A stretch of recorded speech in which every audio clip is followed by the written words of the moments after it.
Hey guys, welcome back. Thank you so much for supporting my channel and giving us all this love. We're finally back with a brand new season, Season 2, and Merry Christmas to everyone watching. I really hope you enjoy this episode and watch everything at once. And before we start, don't forget to like the video. I want 6,000 likes in under 24 hours. Also, I want 6,000 comments too, so comment down below your favorite character from our farm family. And good news, new episodes will be coming every Thursday, so don't miss it. All right, now let's hear a special Christmas greeting from the Queen herself. Merry Christmas, welcome to Season 2. So, with all this, let's all smash.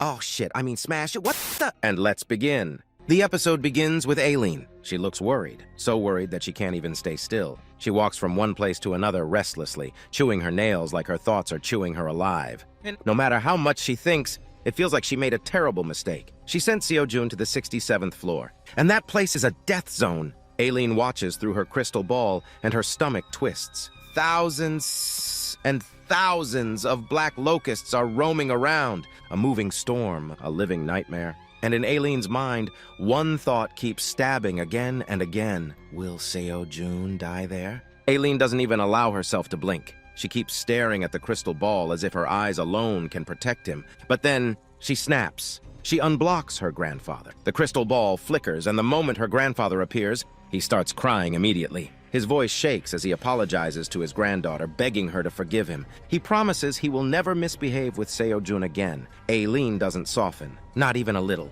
She isn't angry right now. She's terrified. Aileen tells him she will forgive him, but she accidentally sent Seo-jun to the 67th floor where thousands of locusts are waiting. So she demands to know, can her grandfather do anything to help Seo-jun? Aileen is the manager of this tower, and even if she wants to help, she can't. She is trapped here. She can only watch. Her grandfather, Kaiser, goes quiet. He pauses for a moment, watching his granddaughter shake with worry. Then he speaks, his voice steady. Don't worry, Aileen. Kaiser says the human came into the Black Tower by himself. The tower called Seo-jun inside itself. Seo-jun is not an ordinary human. Kaiser reminds Aileen how long Seo-jun has survived, how many monsters he made friends with. A normal human couldn't do that. A normal human would have died or killed the monsters and turned them into enemies. But Seo-jun is different. Seo-jun doesn't fear monsters. He loves them. He adores them. And the monsters here treat Seo-jun like family. Seo-jun can even command dangerous monsters and make them work together. Kaiser praises him openly. Seo-jun isn't like ordinary humans. Then Kaiser adds something that makes Aileen's eyes widen.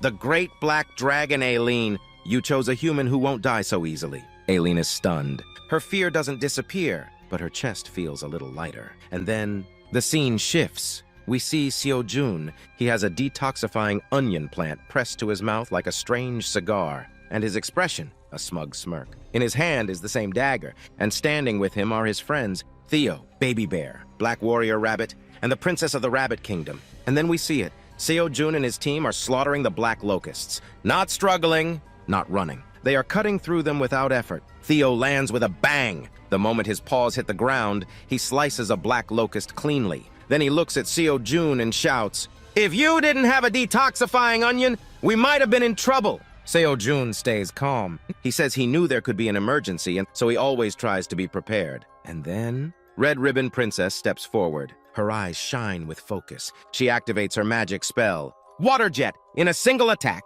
a single slash. Hundreds of black locusts are hit at once. They drop like a wave collapsing. Seo-jun watches in disbelief. Red Ribbon Princess is slaughtering more than 50 locusts, and the locusts are changing. The red ones turn purple, and the system immediately notifies Seo-jun. His companion slaughtered the purple locusts, and Seo-jun has gained experience points because of it. Seo-jun feels his heart lift. He's happy! This fight might finally allow him to level up and become more powerful. Seo-jun grips Thor's dagger and aims. Then he slashes. 10 red locusts fall at the same time. Baby Bear stays behind Seo-jun, guarding him like a wall. But suddenly, a purple locust appears. It sneaks behind Seo-jun, aiming for his neck. A clean cut, a silent kill. Theo's eyes widen. Theo panics. Seo-jun, be careful! Black Warrior Rabbit panics too. But Seo-jun just smiles. A smug, fearless smile. The green onion still on his mouth like a cigar, as if he's enjoying a walk in the park. It's okay. Then, Seo-jun's body emits a blue aura. The purple locust freezes in shock, and in the next instant, Seo-jun enters. Super Saiyan Blue Mode! A blue flame erupts from his body. Not small and not gentle, it spreads around him like a divine explosion, and hundreds of purple locusts turn into ashes. The flame is so strong that even Theo and Red Ribbon Princess feel the presence from a distance. Theo is so shocked his mouth hangs open, drool almost dripping. Red Ribbon Princess looks stunned too. Even she can't believe what she's seeing. Seo-jun continues farming with his aura. The dagger returns to Seo-jun like it's alive. Cutting through more locusts on the way back, it slices down 50, 60 purple locusts, as if they're paper. Seo-jun says calmly that he brought the white flame from the Flame Guardian. He was prepared. Finally, the dagger returns to his hand. Seo-jun smirks again, adjusts the detoxifying onion on his face, and says, "I'm not the weakest here anymore." Baby Bear explodes with excitement. His eyes shine like fireworks. He shouts proudly, "My dad is awesome!" And somewhere far away, Aileen's crystal ball keeps shining, showing her the truth. Seo-jun is not trapped in a death zone. The locusts are trapped with him. After witnessing that cool aura, Baby Bear screams with pure excitement, calling Seo-jun awesome. Red Ribbon Princess, who truly believes Seo-jun is a black dragon, stares in awe and says with deep respect, "What can anyone expect from a great black dragon?" Then her expression turns a little sad. She says it would have been so much better if Seo-jun had been there when her kingdom was getting destroyed. If Seo-jun had been there, maybe her kingdom wouldn't have fallen at all. But even after all that, the problem isn't solved yet. Seo-jun looks up, and what he sees makes his stomach tighten. Thousands and thousands of black locusts roam in the air like a living mist. Seo-jun and his team keep killing purple locusts, but the numbers don't seem to drop. It feels unlimited. Theo notices it first. He says that even if they keep killing purple locusts, it won't end. Their detoxifying onion plants are limited. The issue isn't their strength. They can defeat purple locusts. But the poison? If the detoxifying onion ends, everyone will die from poison. Black Warrior Rabbit agrees. Baby Bear agrees. Seo-jun agrees too. Seo-jun watches his companions carefully. Their breathing is heavier. Their movements are slower. They're getting tired. Seo-jun grits his teeth. He thinks that he isn't strong enough to kill every purple locust like Minotaur and Iona. He thinks it would have been great if Iona was here with him. Then, Seo-jun gets a strange idea. His eyes sharpen. Seo-jun quickly takes a key from his inventory. That key, and suddenly a plan forms in his head. Seo-jun is about to do something, but many purple locusts rush at him, trying to kill him before he can act. Seo-jun reacts instantly. He uses the key and opens a door right in front of them. It's the same door, the one where he found the golden bat, the mysterious door that was given to Seo-jun by Skyrim. Seo-jun activates it. The door swings and slams! Purple locusts get crushed in the impact, dying instantly from being slammed by the door.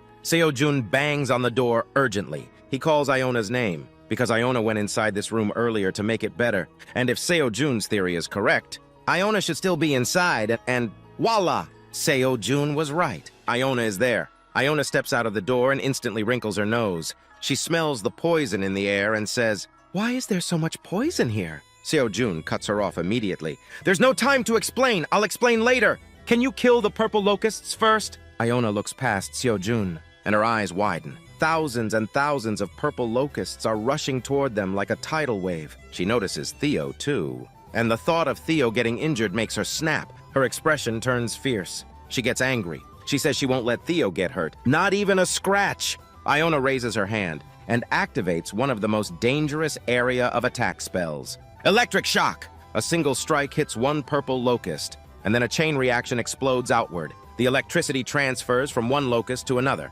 First to second, second to third, third to fourth. Faster and faster, until the shock travels through the entire swarm like a curse of lightning. The purple locusts begin bursting. Their bodies pop and explode like firecrackers. Parts fly everywhere. It's wild and it's brutal, and somehow it looks like a New Year or Christmas firecracker show. A terrifyingly beautiful one. Seo-jun watches with an awed face. Baby Bear watches with his mouth open. Theo watches like he's seeing a miracle. Red Ribbon Princess is stunned too. And even here, Black Warrior Rabbit is blushing like crazy, because his whole focus isn't even the locusts anymore. It's on Red Ribbon Princess's face and her rabbit cakes. Black Warrior Rabbit has fallen in love. Damn, what a guy. Seo-jun feels a wave of relief. He's about to thank Iona. But at the exact same moment, the system notifies Seo-jun. Seo-jun has killed more than 100,000 purple locusts in one go. And because of that, Seo-jun has gained 3 million experience points.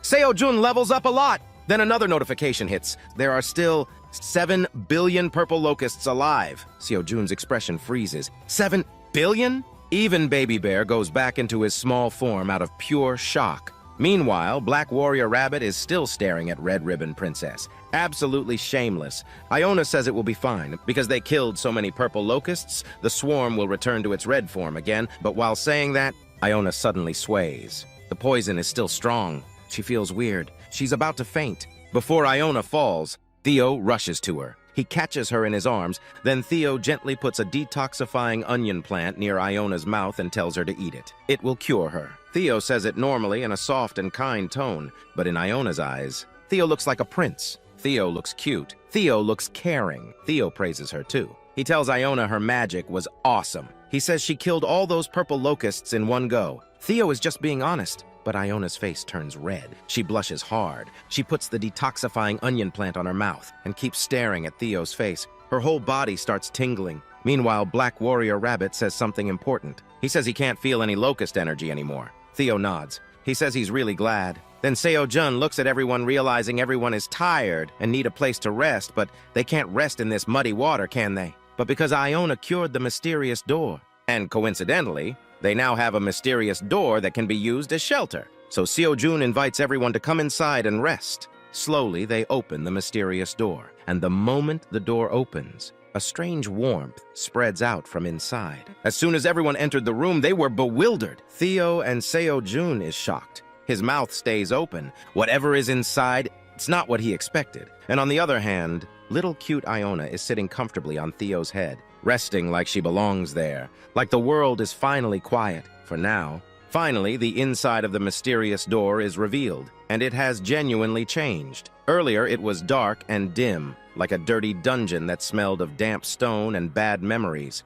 But now it has transformed into a cozy, comfy room. There's a sofa, a dining table, a nice mat, and even a warm campfire burning gently in the center, spreading soft light across everything. Seo-jun looks around carefully, his eyes narrowing as he realizes something important. This item is insanely OP. With this door, Seo-jun can make a safe zone anywhere inside the tower. A safe house. A place where he and his companions can breathe, recover, and survive. And the most terrifying part is, no one can enter this door without Seo-jun's permission. No monster, no enemy, no one. Seo-jun realizes this isn't just useful, it's dangerously powerful. His expression turns serious as he falls into deep thought, understanding how much this could change everything. In the background, Theo and Iona are casually talking, their voices calm now that the immediate danger is gone. Red Ribbon Princess sits at her normal table like she owns the place, resting her chin in her hand as if this is just another day for royalty. And as usual, Black Warrior Rabbit is still staring at Red Ribbon Princess like his soul has left his body. He's blushing, completely lost in his own dream world, probably imagining their wedding already, and nobody even asked him. Then Seo-jun notices something strange. Baby Bear is eating something. Seo-jun turns and asks him what he's eating, and Baby Bear immediately spins around with sparkling eyes, excited like a kid who just discovered treasure. Whatever he's holding, he offers it to Seo-jun while calling him Daddy. Baby Bear proudly says it's a pair of purple locusts, and it's damn delicious. But the moment Seo-jun gets a closer look, the smell hits him. The purple locust meat smells even more disgusting than normal meat, enough to make a grown man question his entire life. Seo-jun and Theo both make weird faces, forcing polite smiles as they say it looks delicious. But they don't want to eat it. Their voices are sarcastic, very sarcastic, but only because they don't want Baby Bear to feel bad and stop enjoying his weird little meal. Still, Seo-jun notices something odd. The meat looks disgusting, but the smell, it smells sweet. And the texture, the color, it looks like chicken. It really looks like chicken. Seo-jun's eyes widen as an idea strikes him like lightning. He slowly turns his head toward Iona and calls her name. He asks if she can increase the temperature of the fire and follow his instructions. Iona agrees immediately, not even questioning it. And honestly, everyone can already guess what Seo-jun is planning. Yes, Seo-jun is going to cook the locusts, like a man who has accepted that life in the tower is just survival with extra seasoning. The scene briefly shows the outside, where piles of locusts lie dead, and from the mysterious door, an unbelievably delicious smell begins leaking out. Then we return inside the safe house, and that rich smell spreads throughout the entire room like a spell. Black Warrior Rabbit closes his eyes and breathes it in deeply. Red Ribbon Princess closes her eyes too, enjoying it like a gourmet queen. Seo-jun's mouth starts watering before he even realizes it. Baby Bear's mouth is watering like a waterfall, his body shaking with excitement as he bounces around impatiently, begging for food like a tiny warrior who just finished a war and now demands dinner. Seo-jun cleans the locusts thoroughly, removing all the dirt, all the disgusting bits, and anything that might still carry poison. He places the meat over the fire and starts cooking it like barbecue, keeping detoxifying plants nearby so no toxin can linger. The moment the locust meat begins sizzling, the smell becomes even stronger, warm, smoky, and strangely tempting. And right then, the system notification appears. It announces that Baby Bear is the first person to roast the purple locust and make it edible. But it also confirms that Seo-jun has successfully removed the poison and made it safe for everyone. Another notification appears immediately after. Seo-jun's cooking level has increased. Cooking level 4. His effects on food will now be enhanced. Then the system notifies him again. Seo-jun has created a dish, grilled purple locust dish. After eating it, no one will feel the poison anymore. It is soft, tasty, and good for the body. And most importantly, whoever eats it will gain poison resistance that is even stronger than the detoxifying onion plants. Seo-jun stares at the notifications, then looks down at the grilled locust meat. A slow, confident smile spreads across his face, because in this tower, even a death zone can turn into a dinner table. And tonight, the locusts aren't the hunters anymore. They're the menu. Seo-jun can't believe it. He has actually made a grilled purple locust dish, and it even has the effect of poison resistance.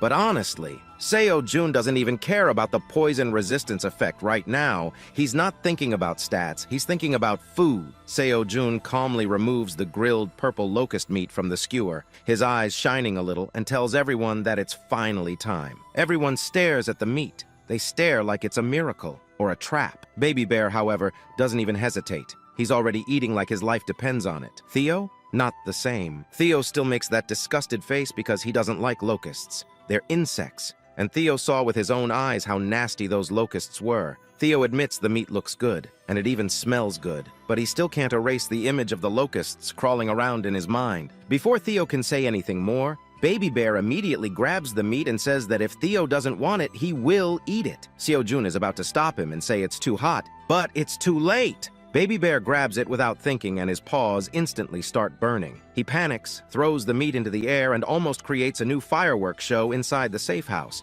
But because Baby Bear's paw is thick and sturdy, he manages to catch the meat again, slowly, very slowly, like a brave soldier trying not to scream. Then he blows on it hard to cool it down, his cheeks puffing out, and the moment it finally cools, Baby Bear takes a huge bite, and the inside of the meat looks unbelievably juicy. It's tender, steaming, and glossy. Just looking at it makes it obvious. This meat is insanely soft and delicious. Baby Bear chews with pure happiness, and the moment the flavor hits him, he almost reaches heaven. His eyes sparkle like stars, his whole body relaxes, and he starts eating even faster, like he's afraid the universe will take it away. Seo-jun and Theo watch him in disbelief. Baby Bear is eating so well that even Theo, the locust hater, starts drooling a little. Iona is staring too. Black Warrior Rabbit is starving as well. Everyone starts admitting the truth. None of them wanted to eat locust meat. But seeing how delicious it looks while Baby Bear is eating it like it's the best thing in the world, they can't hold back anymore. They're tired, they're hungry, and they need food. Seo-jun smiles warmly and removes the remaining skewers from the campfire,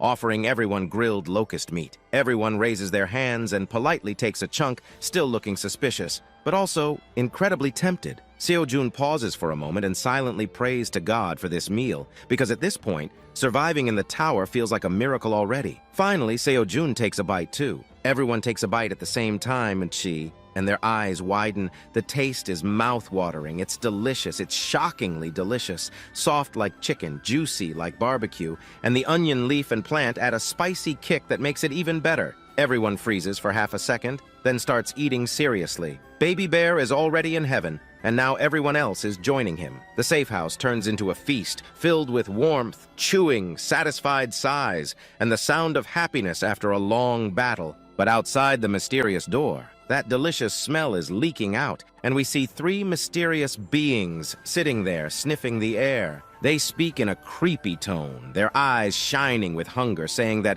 whatever this is, it smells very delicious. They wonder if they should also eat it. And guys, if you still haven't subscribed, please subscribe to support and help us complete the like goal. I know you homies can do it. All right, now let's get back to the story.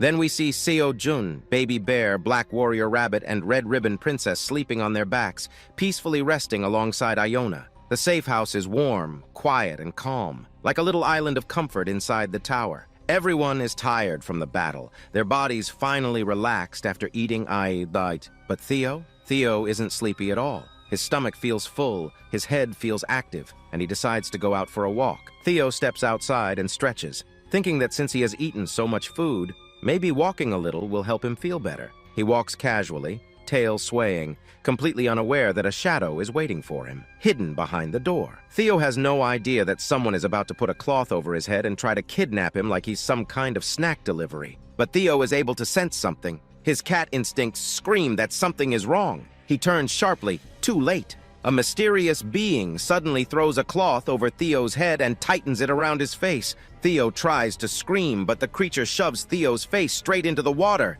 Theo panics, flailing desperately, but his voice doesn't come out. His body struggles, but the cloth is tight. So tight that we can still see the afterimage of his eyes and mouth pressing against it. Finally, the mysterious creature reveals itself. It looks like a frog with a shiny gem on its head. Theo tries to shout, "You bastard, leave me alone!" But no sound comes out. The frog with the gem starts abusing Theo, furious. It says countless comrades died because of Theo. It blames Theo and his friends, saying they brought all these devious insects into the swamp. The frog is misunderstanding everything and thinks Theo is the cause of the locust disaster. Theo desperately tries to explain that they didn't bring these insects here, but he can't speak. His mouth is completely covered. Theo starts crying and shaking, begging them to leave him alone. He tries to calm himself and says he's a mid-level wandering merchant, but the frog with the gem refuses to believe him. The frog accuses him of lying, asking what kind of wandering merchant would appear in the middle of a swamp. A merchant should be selling goods in towns, not wandering around poisonous water.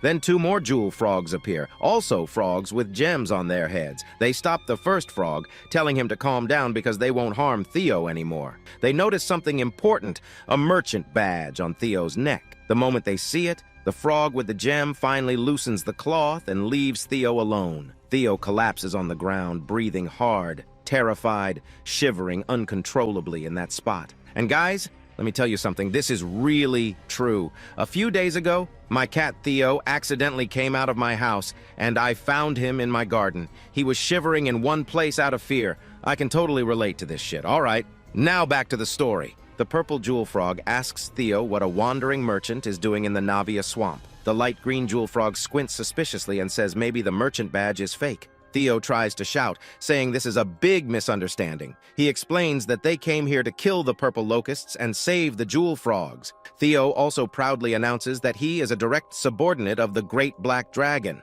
The moment Theo says Great Black Dragon, all three frogs freeze. Their eyes widen in shock. Their bodies stiffen like someone just summoned death itself. Theo says there is a great black dragon behind the mysterious door. If the frogs don't believe him, they should knock on the door and go inside to see. The great black dragon is sleeping peacefully there. But instead of relief, the frogs become even more terrified. They start thinking, if Theo truly is a subordinate of the great black dragon, then they just tried to kidnap him. What if the great black dragon gets angry and destroys their entire species? The frogs panic internally, unsure what to do. The light green frog says they need help because they don't know how to handle this situation at all. So the three frogs make a decision. They decide to take Theo to their lord, Garyon. Theo doesn't even know who this Lord Garyon is, and before he can protest, they hang Theo upside down on a wooden stick and start carrying him away like a captured fish. Theo screams loudly, calling for Seo-jun's help,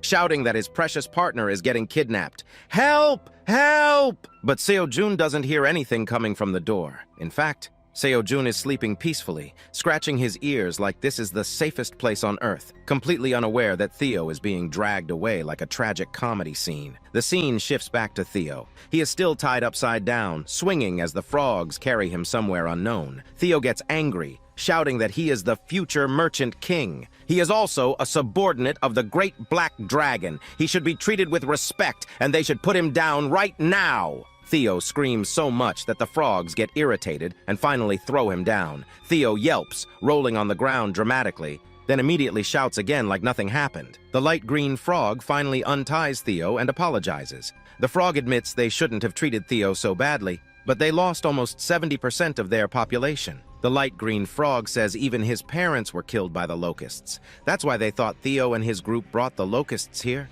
Theo is shocked. He tells them it's not true. He says he came here to kill the locusts and save everyone. Then Theo looks carefully at the three frogs and notices the jewels on their heads. These aren't normal frogs. They're jewel frogs. Theo suddenly gets angry again and yells that he and his friends came here to save them. And they're treating a guest like this? Theo says, do they even know how hard it was to fight the locusts and free this place? He's puffing up his chest, tail twitching, acting like a proud little hero, when suddenly someone calls out in a threatening voice. How dare you! Theo's body freezes. He turns around slowly, and we see something terrifying. A bubble rises from the swamp, then another, then a huge one, and in the next moment, a massive figure erupts out of the swamp. A deep, threatening voice rises from the swamp, heavy with authority and rage. Who dares to threaten the jewel frogs? The moment that voice echoes, the three small frogs behind Theo immediately bow down in fear, their bodies trembling like they've just seen a god. Even Theo, who was trying to act tough just a second ago, feels his fur stand on end. His instincts scream danger because the figure emerging from the water is massive! And finally, the big figure is revealed. A frog so huge and humongous that it's almost as big as Mother Bear, his body swollen, monstrous, and filled with pure anger. In rage, he rises out of the swamp like a living disaster, and the water blasts outward with such force that Theo almost drowns. The splash hits him like a wave, dragging him under for a moment, and when he comes back up, he's half unconscious, coughing and shaking, barely able to keep his eyes open. The purple frog quickly points at Theo and tells their lord, Geryon, that these people brought a suspicious cat from the place where the red locusts had the highest density. Lord Geryon's eyes narrow sharply. He also feels that Theo is the one who brought the purple locusts to his swamp, and his rage turns directly toward Theo. Geryon steps forward with a terrifying presence, towering over Theo as if he's about to crush him into the mud. Theo slowly wakes up, still dizzy, still soaked, and Geryon leans down and growls in the same threatening tone, "Was it you who left those damn bugs here?" Theo has been pissed off and upset until now, and he's still scared. His body hurts, his head is spinning. But at that moment, something shifts in him. He thinks, damn, it hurts so much, and he's scared, but now he doesn't care. Theo slowly gets up, shaking off water like a warrior. He says if he was the old Theo, he would have acted scared, but now he has changed. He declares proudly that he will become a merchant king in the future, and he can't be afraid of small things anymore. Theo crosses his paws and stands up, trying to look confident while introducing himself like he's someone important. That only makes Lord Geryon angrier. His face twists, his eyes blaze, and he raises his hand, ready to crush Theo while calling him a tiny thing. But at the same time, the light green frog rushes forward and tells Lord Geryon to stop. The frog quickly explains that this golden cat is the subordinate of the Great Black Dragon. The moment the name Great Black Dragon is spoken, Lord Geryon's expression changes instantly. His arrogance cracks, his body stiffens, and sweat begins to drip down his face. All three frogs hurriedly explain the whole story, how they saw Theo coming out of a mysterious door, how they panicked and kidnapped him, and how Theo kept saying he came here to kill all the locusts. They also mention that the Great Black Dragon is behind that door. Maybe this cat is telling the truth. Maybe Theo really came with his friends to save them. Theo, now annoyed and frustrated, snaps that he's been trying to explain this to these idiots for a long time. But Geryon still isn't convinced. He raises his hand again and says that even he, Lord Geryon, is still recovering after being hit by the poison of those bugs. He says there is no way a tiny creature like Theo can handle those locusts. He insults Theo, calling him weak and saying it's impossible for him to fight poison. Theo's eyes narrow. Instead of arguing, he reaches into his bag and takes out the dish made of grilled locust meat. He holds it out and says to Lord Geryon that if he eats this dish, he will get all the answers. The smell of the locust meat spreads instantly, rich and strong, and Lord Geryon's tongue slides out like a weapon. A long tongue, a hungry tongue. He grabs the meat from Theo's paw and swallows it all at once. The light green frog tries to warn him, saying his lord shouldn't eat such a suspicious thing, but it's too late. Lord Geryon eats it, and suddenly his body trembles. He grabs his stomach and drops down into the mud, breathing heavily. Then something unbelievable happens. His whole body begins to shine. It shines so brightly that Theo and the three frogs stare in shock, unable to blink. After a moment, Lord Geryon transforms into a cute, chubby, colorful frog. This was his actual form. Because of the poison, he had become that disgusting, swollen monster. But now he looks light, healthy, and almost adorable. Lord Geryon becomes overjoyed, saying the meat was so delicious that his body feels incredibly light, and maybe all the poison inside him has been removed. He looks at Theo and asks excitedly, "What on earth is that dish? I feel like the toxins in my body are completely gone." Theo gives an evil, smirking smile. He says if Lord Geryon wants to know more about this dish, then he should shake hands with Theo. Theo's subordinate will tell him everything, and damn, Theo is really learning all the evil techniques of Seo-jun to make others his subordinate. Proud moment, dangerous moment, beautiful moment. The scene then shifts to another battlefield. We see the lizard man killing purple locusts one by one, but every time he kills one, a thick poison mist bursts out. The poison spreads everywhere, and all the fighters start getting poisoned again. The situation is terrible. No matter how much they kill, it doesn't end. This is the 67th floor land area, the same place where the ugly piggies came in the first episode. The greed pig's subordinates stole food here, bred locusts, and turned them into purple locusts. Now these fighters are in a terrible condition, exhausted and desperate, because the swarm feels endless. Just when the Lizard King feels their work is about to end, a very long tongue suddenly shoots out from behind. Hundreds and hundreds of locusts get caught mid-air and are eaten in one gulp. The creature behind them says calmly that it was very tasty. And finally, everyone realizes the creature is none other than Lord Geryon. Seeing Lord Geryon eating locusts, all the other fighters are shocked, but Geryon doesn't stop. He spins his tongue like a helicopter, faster and faster, and devours thousands and thousands of locusts in one bite. He eats them like snacks, enjoying the feast like he's at a buffet. The Lizard King is stunned. Tens of thousands of locusts disappear in seconds. He doesn't understand what the hell is happening. Is Lord Geryon not feeling the poison, or is he sacrificing himself for everyone? Lord Geryon puts his hand on his chest and proudly declares that his body has become resistant to poison because of a great being. He says he will cure the locust problem himself. Then we see Theo sitting proudly on top of Lord Geryon's head like a king. Lord Geryon introduces Theo loudly and announces that Theo is his new master. Theo shows his contract to prove it, declaring that his name is Theo, a golden cat,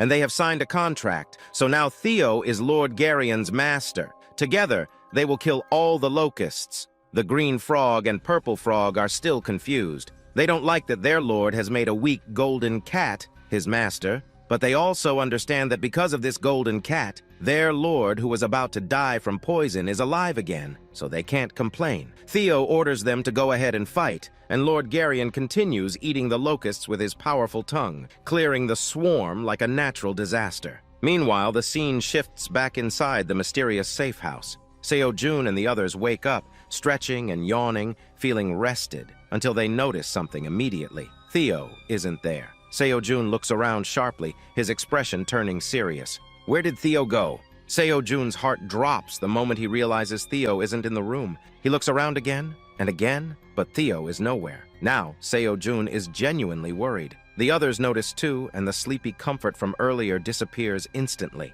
Everyone gets prepared like it's war. Seo-jun pulls out his dagger. Black Warrior Rabbit grips his hammer tightly. Baby Bear raises his club, already ready to smash anything that moves. They're not just a team anymore. They're a family, and they're about to go find their homie. Red Ribbon Princess looks confused, her brows furrowing as she wonders how Theo could have gone out all by himself in the middle of the night. Iona is the most worried among them. She says the area outside must still be swarming with locusts and they can harm Theo anytime. The The thought of Theo getting hurt makes her chest tighten, and that fear makes Seo-jun even more determined. He knows he has to find Theo quickly, because if anything goes wrong, it will go wrong fast. While everyone is getting ready, Black Warrior Rabbit steps forward and raises his chest proudly like a knight from a legend. He looks at Red Ribbon Princess and swears that no matter what happens, he will protect her at all costs. Red Ribbon Princess blinks in surprise, then blushes slightly and tells him she believes he will, calling him Sir Knight.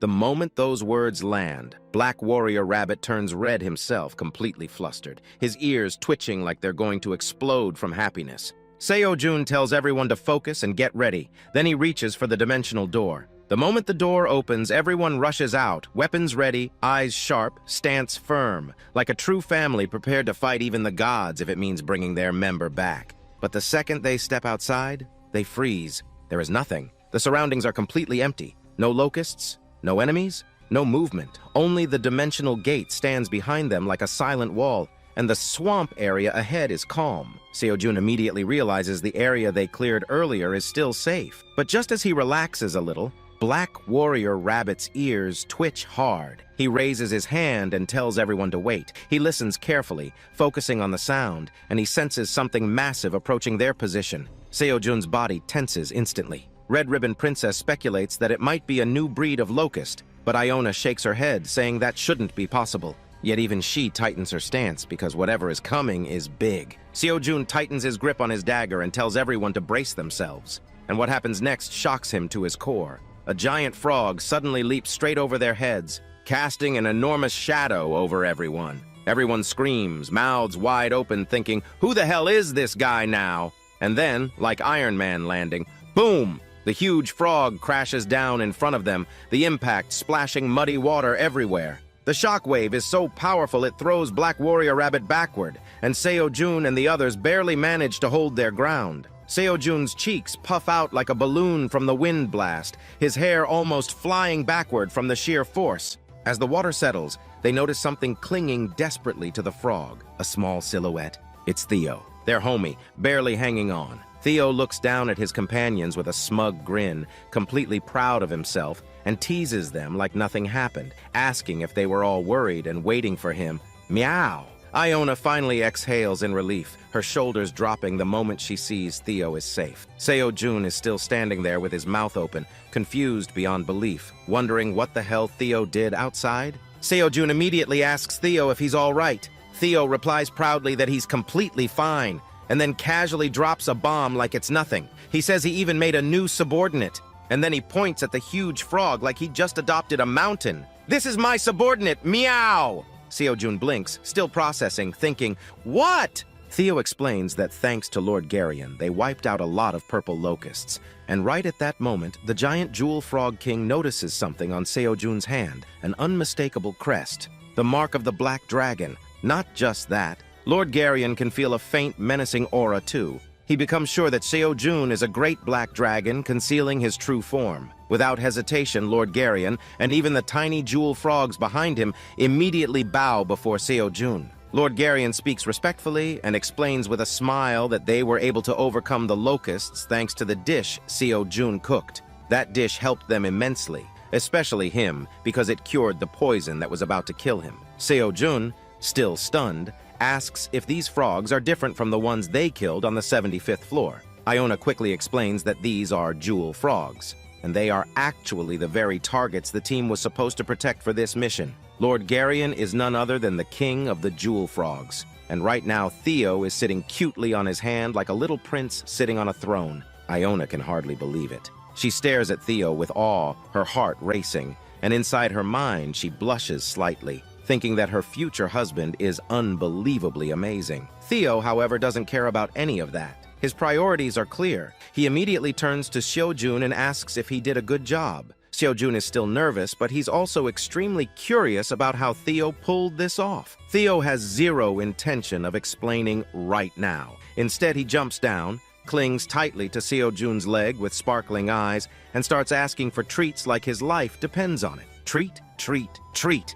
Because he did such a good job, he deserves it. And honestly, this is exactly how orange cats behave. It's universal. Seo-jun sighs, half amused, half relieved, and urges Theo to go back inside. Seo-jun opens the dimensional door again and tells everyone they'll talk inside. He promises Theo he'll give him treats inside. Theo immediately starts smiling like he already tasted the reward, but as Seo-jun turns around, he notices Lord Garyon hesitating. The entrance is small, and Garyon is huge. Seo-jun apologizes and explains that he would love to invite him inside, but the entrance is simply too small. Lord Garyon smiles calmly and says if that's the problem, there's no issue. And suddenly the multicolored jewel on his head begins to shine brilliantly. The light becomes so intense that everyone has to close their eyes. As the glow intensifies, something unbelievable happens. Lord Garyon's massive body begins to shrink slowly but surely until the light finally fades. When everyone opens their eyes again, the once gigantic Jewel Frog King has transformed into a cute, chubby frog, even smaller than the other Jewel Frogs. Seo-jun stares in amazement and wonders aloud if Lord Garyon is like Baby Bear, someone who can shrink and expand at will. Lord Garyon laughs lightly and tells Seo-jun it's nothing special. And the moment that happens, Iona rushes forward immediately, her curiosity overflowing, examining the newly transformed frog like a scientist who just found a legendary creature. Seo-jun smiles warmly and tells everyone that since they're all here now, they should go inside, rest properly, and eat together. Because tonight, they didn't just find Theo, they gained an entire king. The scene shifts back into the cozy dimensional space once again. The warmth of the campfire fills the room, the soft glow dancing across everyone's faces. But the peace doesn't last long. Iona is yelling at Theo like a worried girlfriend, demanding to know if he even understands how worried she was when he vanished in the middle of the night. Theo, however, stays completely relaxed, acting like nothing happened at all. He knows something bad almost happened, but his instincts scream at him not to tell Iona that part. For some reason, he can already feel it in his bones. If he says it out loud, his life will get 10 times harder. So Theo just keeps his mouth shut, nodding innocently like the world's most harmless orange cat. The narration shifts to Seo-jun, and we see the entire fireplace has been completed and upgraded again. It looks sturdier, stronger, and far more useful now, perfect for cooking bigger meals inside the safe house. Theo and the others gather around the fire, drooling uncontrollably as a delicious stew simmers in a giant clay pot. The dish is called Purple Chef's Potato Stew. It's made from thinly sliced purple locust meat, detoxifying green onions, and strength potatoes, all boiled together for a long time so the flavors can blend and the effects can enhance each other. The system explains the effects clearly. After eating it, strength increases by 10.5 for 30 minutes. The user will feel full for 4 hours, and they will gain low-level poison resistance. The smell is so rich and comforting that everyone practically lines up like hungry kids waiting for lunch at school. Seo-jun tells everyone to line up and take their portions so they can eat their fill. When Black Warrior Rabbit eats his bowl, his whole body relaxes instantly. He feels completely satisfied, both in body and in soul, like the stew healed not only his stomach but also his lonely heart. Iona eats quietly, but even she can't hide how good it tastes. The Jewel Frogs also enjoy the meal, staring in amazement at how delicious it is, especially the detoxifying green onions and the tender purple locust meat. One of the Jewel Frogs even thinks it's a miracle. Normally, just touching the skin of a red locust would melt a frog's skin because of how toxic it is. But because of the green onions, the detoxification effect is incredible. The cute Jewel Frog King looks extremely pleased, nodding proudly and saying this is exactly what one should expect from the great black dragon. Thanks to this food, they can finally fight the locusts properly without fear of poison killing them first. Seo-jun encourages everyone to eat well and regain their strength so they can finish exterminating the purple locusts. But for the Jewel Frogs, the feeling is bittersweet. They have to eliminate the bugs, but knowing they won't be able to eat this delicious dish afterward, that thought is heartbreaking. Seo-jun smiles watching them eat, and then says there's something he still hasn't told them yet. Everyone pauses, curious. Seo-jun gestures for everyone to follow him, saying he wants to show them something. They follow Seo-jun through the cozy space until he stops in front of a wooden door. Even Theo becomes curious, because the last time he noticed that door, he was too busy eating and demanding treats to pay attention. Seo-jun slowly opens the door, and an absolutely chilling wind blasts out like a slap from winter itself. Everyone flinches. Inside, there are hundreds of locusts, frozen solid, standing like statues kept perfectly fresh. Baby Bear stares for half a second, then starts sneezing non-stop because he can't tolerate the cold at all. He looks like he's about to sneeze his soul out of his body. Seo-jun explains that he asked Iona to create this special space. Iona originally froze the locusts as research samples for the Wizards Association, and according to her, it's perfectly fine for Seo-jun to use some of them as cooking ingredients too. The purple jewel frog asks curiously if freezing locusts will make them taste better. But as the temperature drops further, the jewel frog king grows sleepier with every passing second. Even Theo starts shivering, his ears twitching, his tail puffing slightly. Seo-jun quickly realizes something. These monsters don't understand cold storage at all. They've never lived in a world where food can be preserved like this. Seo-jun explains that keeping things cold prevents them from rotting, which means they can store food for a long time and eat whenever they want. The moment Seo-jun praises Iona for this, Iona blushes and gets shy, explaining that setting up a semi-permanent freezing magic circle over such a large space is actually very high-level magic, but she still managed to do it. Everyone becomes surprised again, realizing just how capable Iona truly is. Baby Bear immediately starts climbing on the giant ice cubes like their playground equipment, while Red Ribbon Princess wonders if they should freeze the detoxifying green onions as well so they won't go to waste. Seo-jun tells her the green onions are fine because he can simply farm more. The jewel frogs blink in confusion and ask what farming is. Seo-jun starts to explain, but midway through he notices everyone is sneezing and coughing because it's way too cold. By then, the jewel frog king has already fallen asleep, entering hibernation right on the spot. Meanwhile, Iona and the green jewel frog are completely fine, standing comfortably like the cold doesn't even exist. Seo-jun watches this scene, and suddenly, a great idea forms in his mind. And then, the scene shifts to the administrator tower. Aileen is there, flipping through multiple books at the same time. She's reading intensely, obsessively, her eyes burning with determination. She's searching for a skill, something that will make Seo-jun stronger, something that will make sure he won't die easily on the higher floors. Because if Seo-jun dies, Aileen feels like she won't be able to live her life anymore. She keeps reading book after book, faster and faster, until suddenly her eyes light up. She found something. The book itself is magical, its letters glowing brightly. A body-shaped hologram appears above the pages, shining like some kind of mythical skill. Aileen hugs the blue book tightly, relieved, her heart pounding. She whispers softly, almost like a prayer, telling Seo-jun he has to come back safe no matter what, because she wants to give him this skill. My dear Seo-jun, as the scene shifts, we return to the Lizardmen along with the Wolf Tribe guards and the other fighters.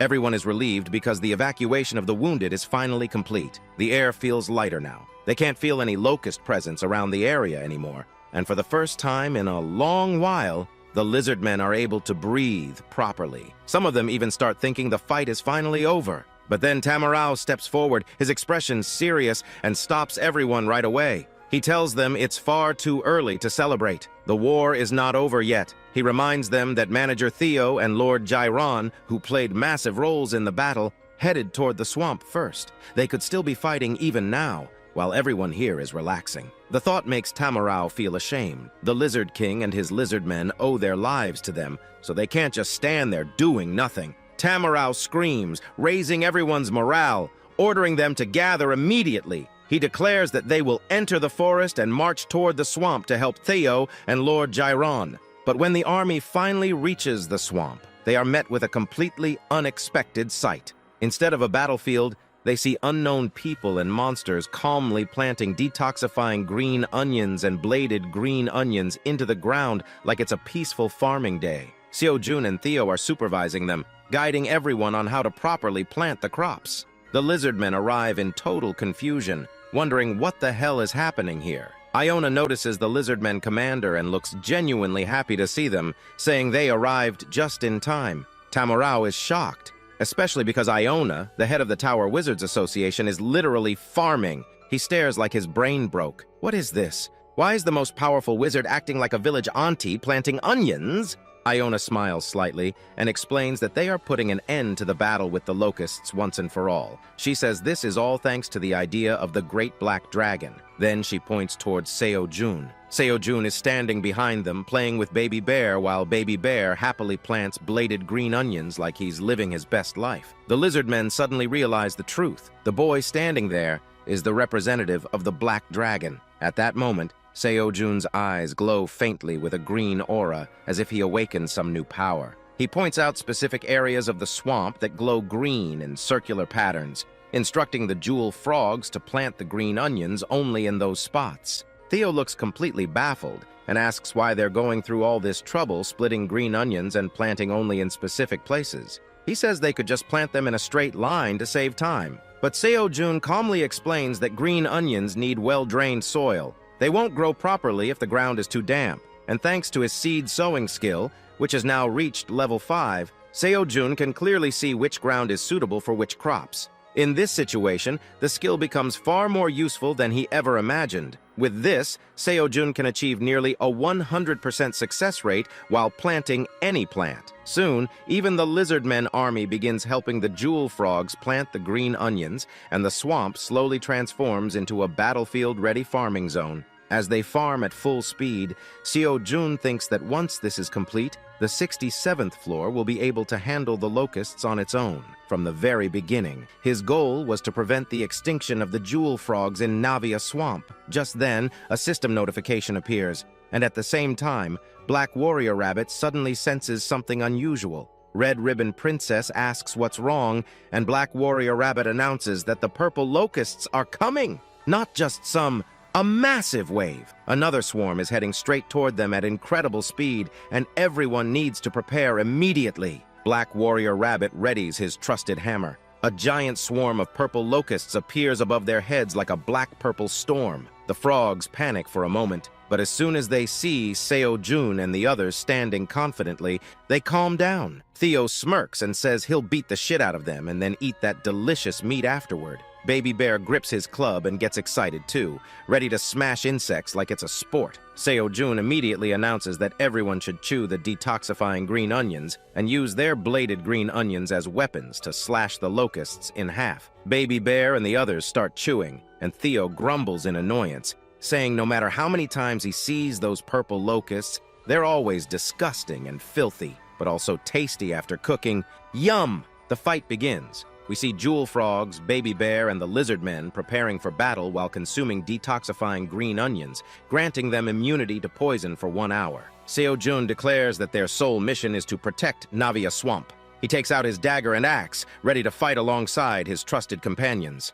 Iona continues launching lightning attacks non-stop, turning purple locusts into exploding firecrackers with ease. Baby Bear swings his massive wooden log, smashing red locusts out of the air. Black Warrior Rabbit and the lizardmen fight fiercely with swords and hammers, determined to destroy as many purple locusts as possible. At the center of it all is Seo-jun, dual-wielding his weapons, hacking through the swarm, breaking their formation with relentless precision. Then Theo releases the Jewel Frog King from his arms. Lord Jiron leaps forward, and the jewel on his back begins to shine brilliantly in multiple colors. In seconds, he returns to his original massive size, his stomach expanding as hunger surges through him. He stares at the purple locusts like they're nothing more than snacks, drool dripping, and with a menacing laugh, he prepares to devour them. Even the locusts look scared, seeing his smile, and honestly, the narration feels a little bad for them. Lord Jiren begins swinging his tongue like a helicopter again, instantly grabbing multiple locusts in one sweep. He eats them in the thousands without hesitation, gulping them down one after another, like he's cleaning the sky. Those who have never seen this before, including Seo-jun and Red Ribbon Princess, are completely shocked. They can't believe it and want him to keep going. Meanwhile, the other jewel frogs join in too. Even though they're small, they begin eating the locusts as well, because they are no longer poisonous at all. Tamarao slashes through purple locusts, cutting them cleanly in half, until he suddenly notices something shocking. The purple locusts are changing color, from purple to red. Tamarao's eyes widen as he realizes the locusts are degenerating, slowly turning back into their original red locust form. Relief washes over him, hope bursting in his chest. This means the locusts are no longer as poisonous and dangerous as before. A system notification appears, making everyone happy, including Seo-jun. Seo-jun reads it aloud, announcing that as the locust population decreases,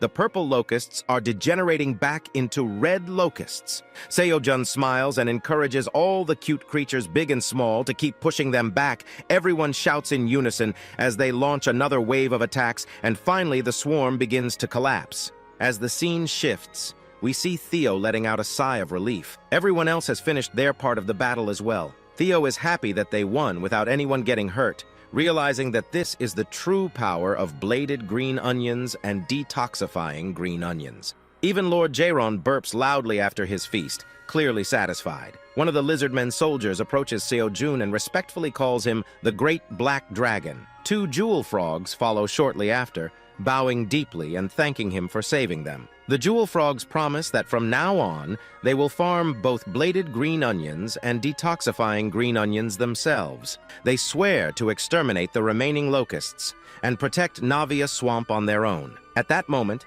a system notification informs Seo-jun that he has finally completed the mid-level manager quest after almost 1 full year. As a reward, he obtains 3 million experience points and 50,000 tower coins. Seo-jun can hardly believe it. He feels like he achieved something incredible. Just then, Tamurao steps forward again and also calls Seo-jun the Great Black Dragon. Tamurao confesses honestly that he was largely responsible for this entire situation. Seo-jun receives 1 extra stat point and wonders what Tamurao means. And then a flashback reveals the truth. The lizardmen trusted Tarek the pig, who was actually the mastermind behind feeding the locusts even after they had been subdued. That bastard fed the food supply of the 67th floor to the locusts, increasing their population until it became a disaster. Tamurao had received continuous rewards from him and never suspected anything was wrong. Now, Tamurao takes out a reward box and opens it, showing Seo-jun the item he received from the pig, a big tower gold coin.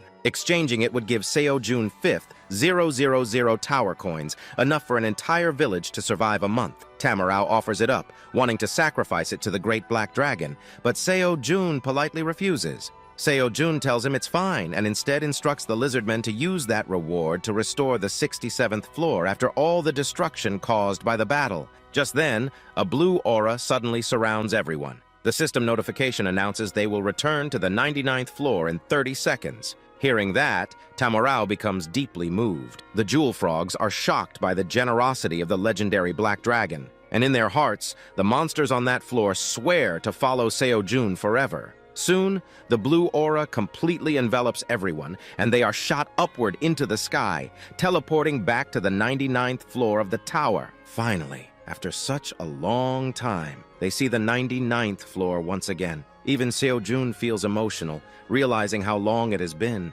The fresh air feels incredible after everything they went through. The smell of grass, crops, and life is so good that it almost feels unreal. Suddenly, the black wolf, the white wolf, the entire rabbit family, and the cute little bunnies rush forward. They are overjoyed that their master, Seo-jun, has finally returned safe and sound. They jump around him, crying and squeaking in happiness. Seo-jun kneels down immediately, checking on everyone and marveling at how much the baby rabbits have grown. He pets them affectionately and admits how much he missed them. But then Theo glances behind him and notices something strange. Sneaking quietly onto the 99th floor is none other than Lord Jaron, the Jewel Frog King. Theo is shocked that Jaron followed them all the way up. But Jaron simply says Theo is his master now. Of course he will follow and protect his master for life. Theo looks confused, not sure if he should be proud or scared. Meanwhile, Seo-jun turns to the mother rabbit and father rabbit while holding the fluffy baby rabbits and asks about Bat-Bat,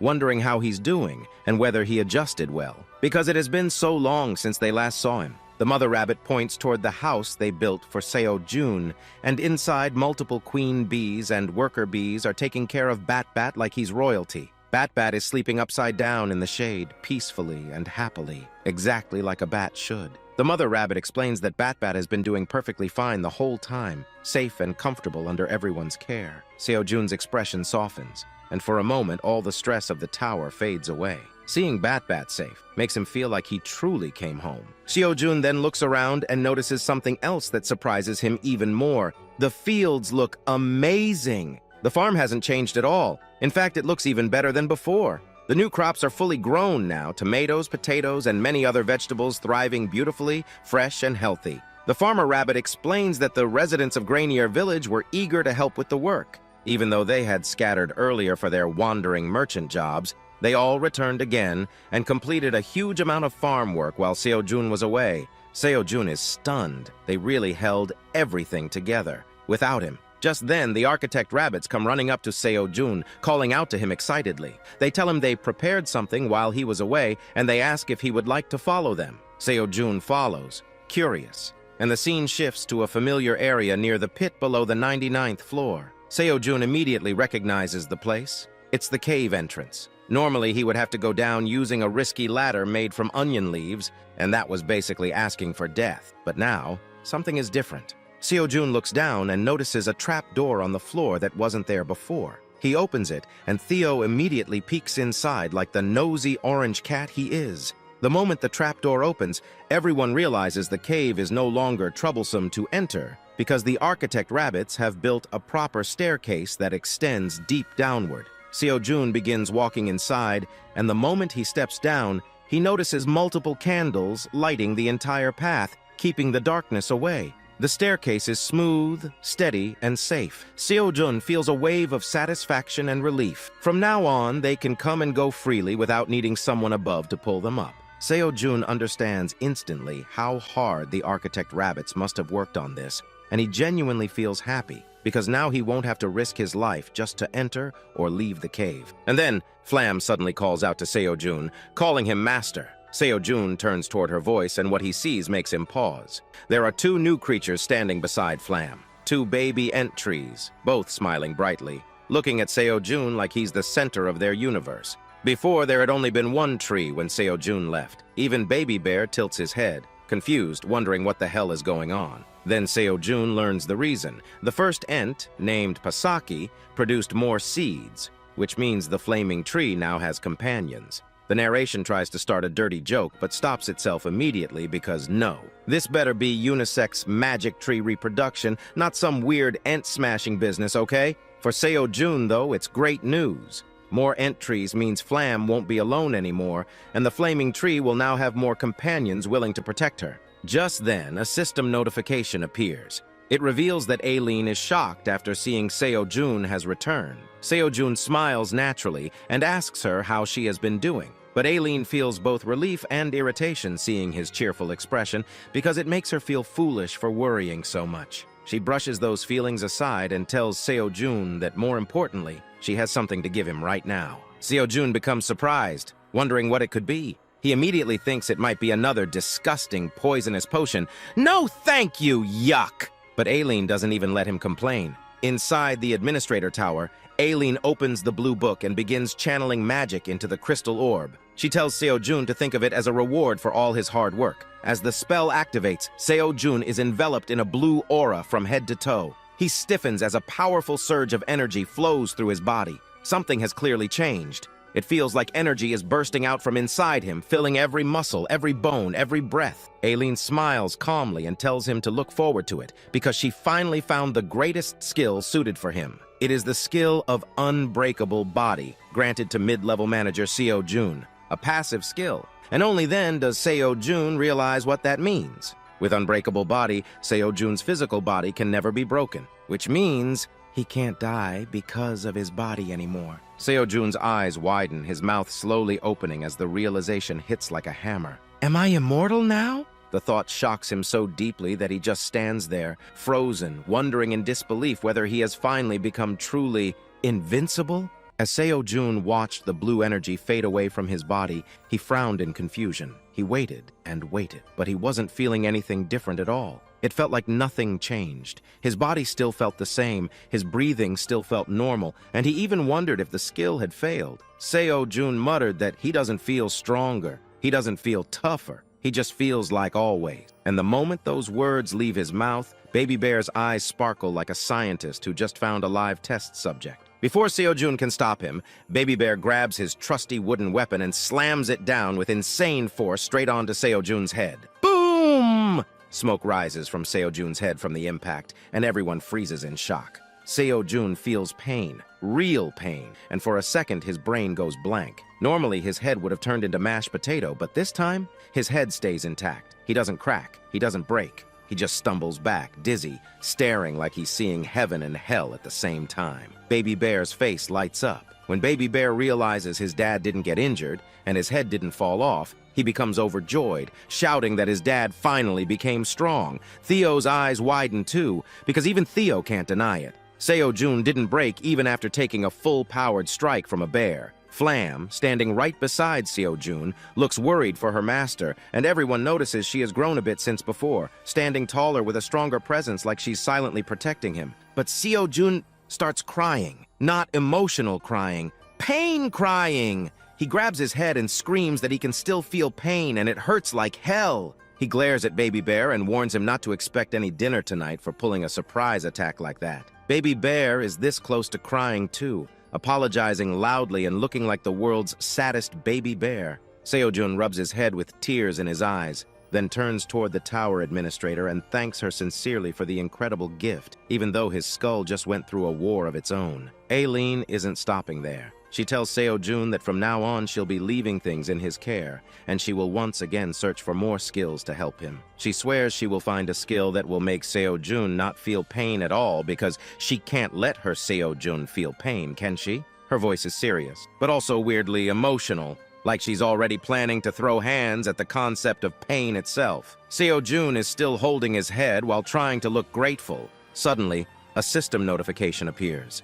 Seo Jun is informed that a job quest has been triggered. The quest is called The Joy of Harvesting, and the requirement is to use the harvesting skill 100,000 times. Seo Jun nearly chokes. Really? 100,000? Damn! Seo Jun is proud, but also terrified, because completing 100,000 harvests is clearly not an easy task. It's basically telling him to become a full-time farmer until his hands fall off. The scene suddenly shifts to the Rabbit Kingdom floor. Greed is there, staring at his old portrait like a narcissistic creature admiring his own face. A soldier approaches him and says there is an urgent report. Greed gives permission, and the messenger explains that the Wandering Merchant Association has sent a summon to Greed. The situation is serious because the fat pig Tariq has been captured after failing to kidnap the bunny princess. During interrogation, Tariq mentioned Greed's name, and now Greed is a suspect too.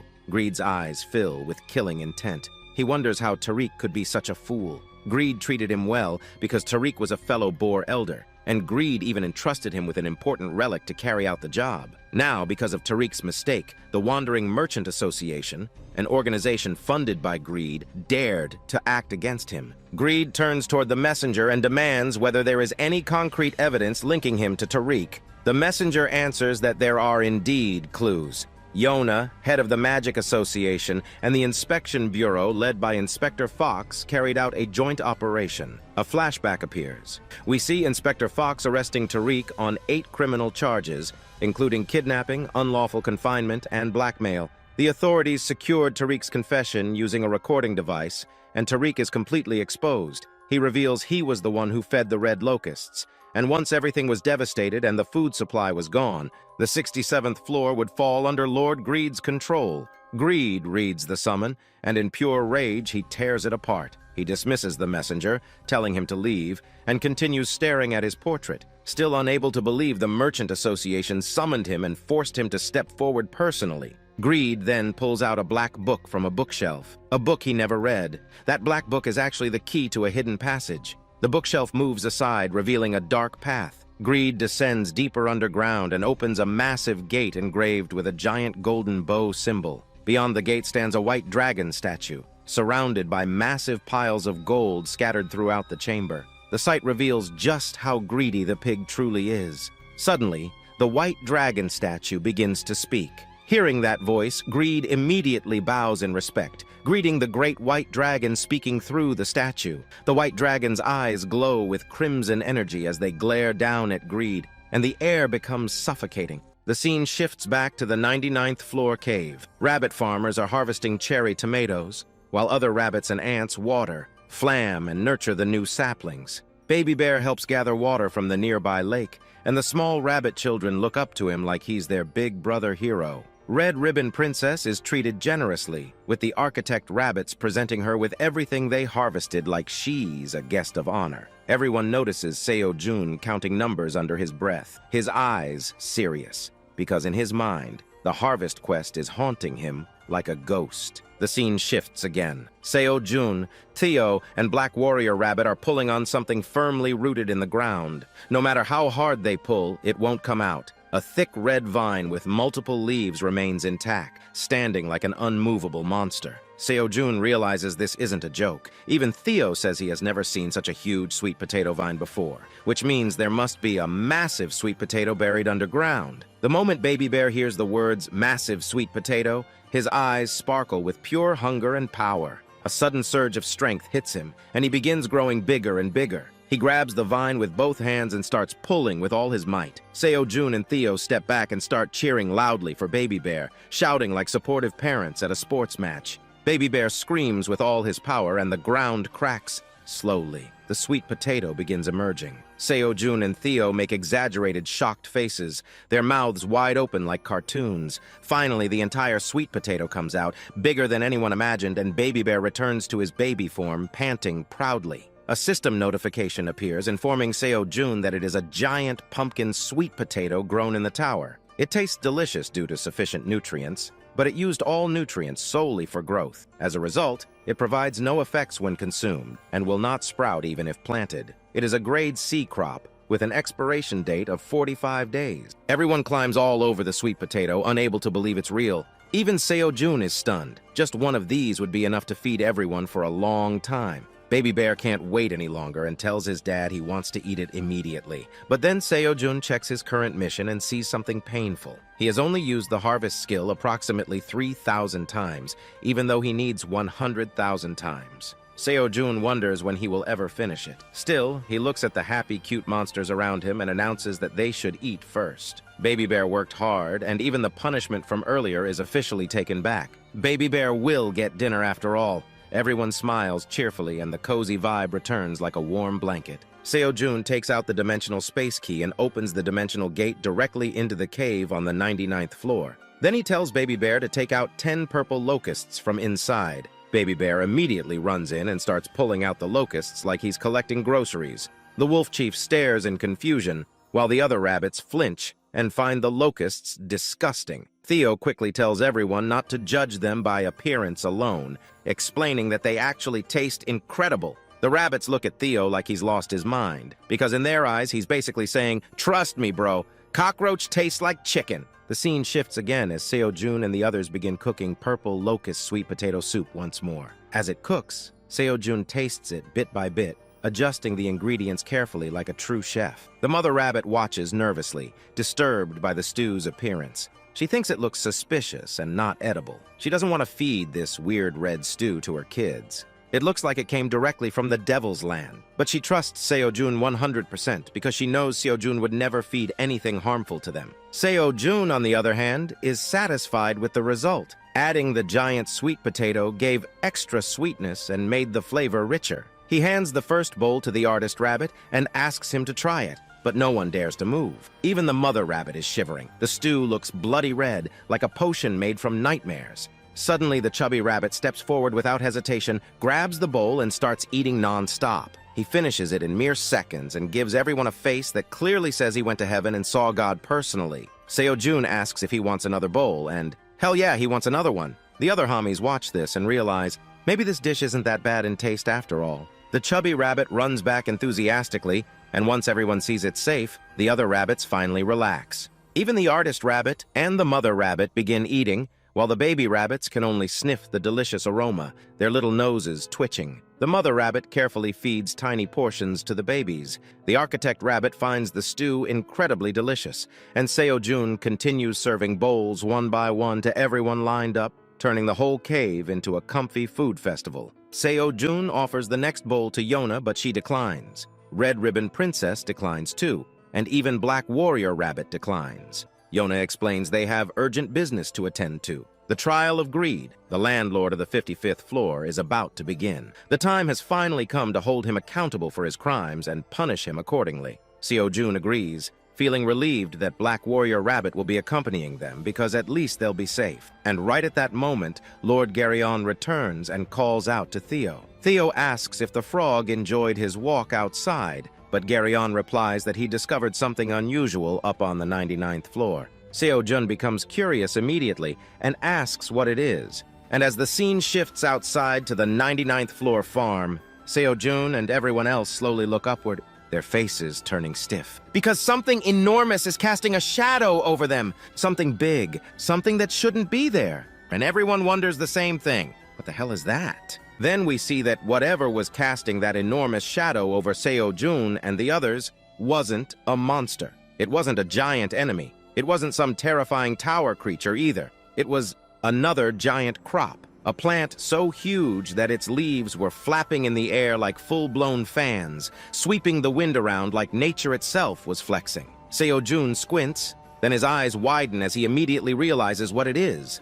A giant carrot. A carrot so massive it looks like it was grown by a demon with a farming hobby. Seo-jun stands there for a second like his brain is buffering, wondering what they're even supposed to do about something like this. Even Baby Bear freezes, and that is saying a lot, because Baby Bear usually sees giant things and thinks food before he thinks danger. Seo-jun starts thinking seriously, wondering if they should dig up the surrounding earth first so they can harvest the carrot properly, because if they pull too hard, it might break, or worse, it might snap back and slap them into next week. Theo, however, tells everyone not to worry, because now our boy, Theo, is about to shine. He steps forward confidently like a trainer in a monster battle and basically says, "I choose you." Then he throws out his pocket monster, Lord Geryon, who instantly glows and grows bigger. Theo orders Geryon to transform into his usual large form. The Jewel Frog King swells up in size, muscles bulging, his jewel shining with pride.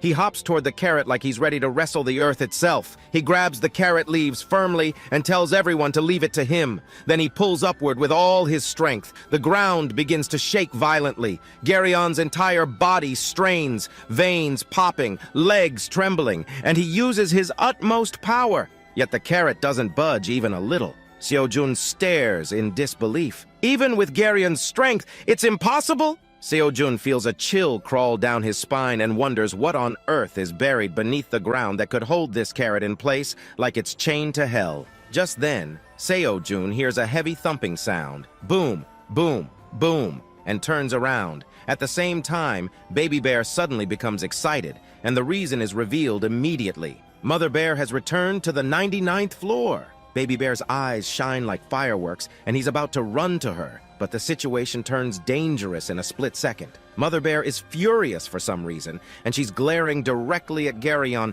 like she wants to fold him into origami. The Jewel Frog King and the Red Mother Bear lock eyes, both radiating pure, "I will destroy you" energy. It's like two bosses accidentally spawned in the same area. Seo-jun quickly tells them not to fight, but he realizes the problem immediately. Since Geryon came from another floor, he unintentionally offended Mother Bear's territory instincts. Theo clutches his head in panic because Geryon is technically Theo's subordinate. But Theo has no idea how to stop this confrontation without getting eaten, stepped on, or emotionally traumatized. Just when it looks like the 99th floor is about to become a kaiju battlefield, Baby Bear runs right between Mother Bear and the Jewel Frog King like a fearless little idiot. Baby Bear excitedly tells his mother that there's a huge carrot buried in the ground and he wants to eat it as soon as possible. He explains fast that the Frog King isn't bad and didn't invade this floor. In fact, he's Theo's subordinate. Baby Bear talks so passionately that it's basically a speech of peace, love, and carrot. Mother Bear finally snaps out of her aggressive stance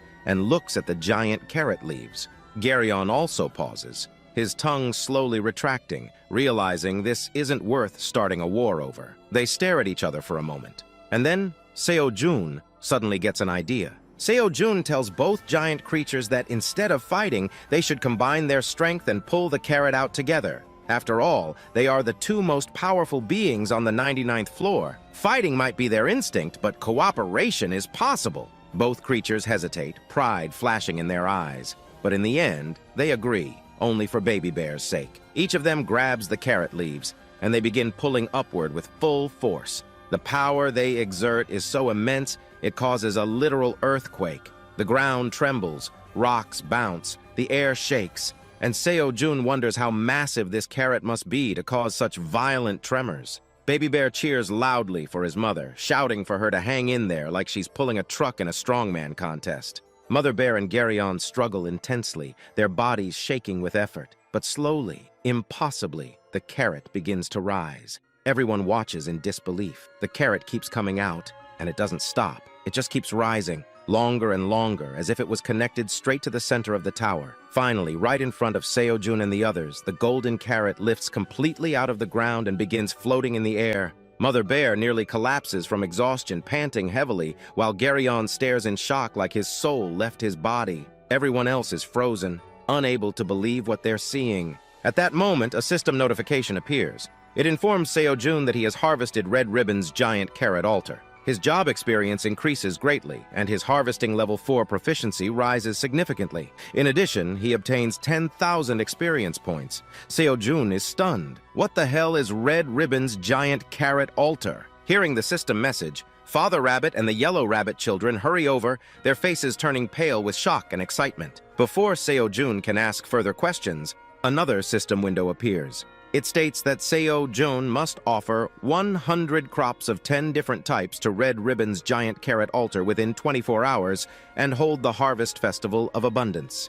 The reward for completing the festival is a job skill called Crop Gigantic. Seo-jun can hardly believe it. He received a special quest tied to this floating carrot, and now he has to host a Harvest Festival of Abundance to obtain the reward. Meanwhile, Garyon pokes the floating carrot curiously, still confused about what it is, like a giant frog toddler touching a new toy. Father Rabbit steps forward and explains everything to Seo-jun. He says this is the legendary golden carrot altar passed down in the Red Ribbon Kingdom. According to the Black Tower legends, a giant golden carrot once rose from the ground and a great conflict broke out among rabbits over who would claim it. But during the chaos, one great rabbit shouted for peace and shared his food in front of the golden carrot. Moved by his kindness, the other rabbits followed, sharing their own food one by one. Soon, a peaceful celebration was held before the golden carrot, and that festival later became known as the Harvest Festival of Abundance. But in Seo-jun's mind, one question won't go away. Why would a carrot from the Red Ribbon Kingdom's legend appear on the 99th floor?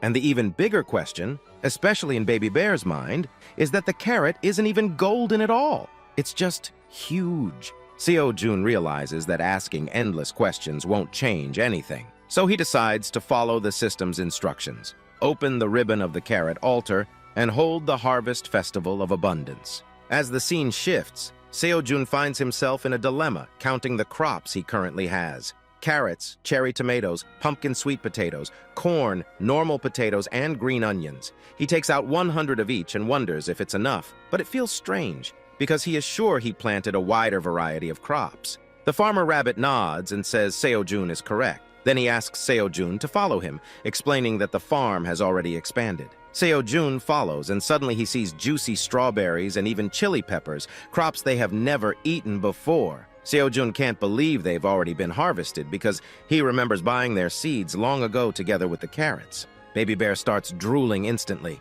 He has never tasted these crops before, but his instincts tell him they will be delicious. Seo-jun finally understands. Father Rabbit worked insanely hard as a tenant farmer while Seo-jun was away on the 67th floor. Thanks to his efforts, they now have 2 additional crop types to offer. Then the farmer rabbit says there are actually 3 additional crops. Seo-jun turns in surprise, and the rabbit shows him peanuts. This makes Seo-jun even happier, wondering how they are already ready for harvest. And that's when Seo-jun realizes the reason must be the mysterious stone monument. The rabbit confirms it. The crops have been growing rapidly thanks to the monument's influence. Seo-jun realizes he needs to pay closer attention to the farm now that it has expanded so much, and he sincerely thanks all the rabbits for raising the crops so well in his absence. As the rabbits begin eating strawberries together with Baby Bear stuffing them into his mouth like a vacuum cleaner, Seo-jun reviews their crop list again. Carrots, cherry tomatoes, pumpkin sweet potatoes, corn, normal potatoes, green onions, strawberries, chili peppers, and peanuts. That makes 9 types of crops. Seo-jun is missing one last type, and he frowns slightly as he realizes this is a problem. Baby Bear is already eating strawberries like he's preparing for war, but Seo-jun is stressed because the altar quest demands 10 different types. Suddenly, Theo remembers something. He tells Seo-jun there is one more crop. Seo-jun asks what it is, and Theo reminds him that when they went to the 75th floor, they planted the yellow fruit obtained after defeating the Frog Queen. Baby Bear calls it Pine's Horn, but Seo-jun corrects him gently. It's called a pineapple. Seo-jun's face brightens. But then he realizes another problem. They planted very few pineapples, and they were planted recently. He doubts even 10 are fully grown yet. By the time they harvest 100 pineapples for the festival, the other crops will start rotting, wasting everything. To make matters worse, the seed shop has not opened yet, so Seo-jun is blocked there too. Seo-jun feels the pressure building in his chest, but he knows one truth: overthinking won't solve anything. He decides to harvest relentlessly for now, while Theo and the others cheer him on, already knowing a massive amount of work is waiting for them. And then the scene shifts to the Merchants Association inside the Merchant Passage Central Court. An owl judge calls out to the defendant, who is none other than the pig Greed. The judge announces that the locust outbreak on the 67th floor was deliberately instigated and aided by Greed and his subordinates. Greed is also charged with soliciting the kidnapping of Magic Association President Iona, as well as the Red Ribbon Kingdom's princess, Boo Boo. Furthermore, Greed is accused of committing treason, releasing locusts on the 55th floor in the past to attack the Red Ribbon Kingdom, assassinating the king and queen, and attempting to seize the throne. The owl judge lists charge after charge, then slams the hammer onto the platform with a loud bang, declaring that the trial to address these crimes will now begin. Yet even after hearing his name tied to every disgusting accusation, Greed only smiles devilishly, completely unfazed, like he already planned something evil, something very evil. And with that, this episode ends here. And with that, the episode ends here, guys. Season 2 is finally here, as you can see. Every Thursday, a new episode will be released. So if you liked this episode, don't forget to like the video. Don't forget to comment your favorite character below. And Merry Christmas! See you in the next episode. Till then, goodbye.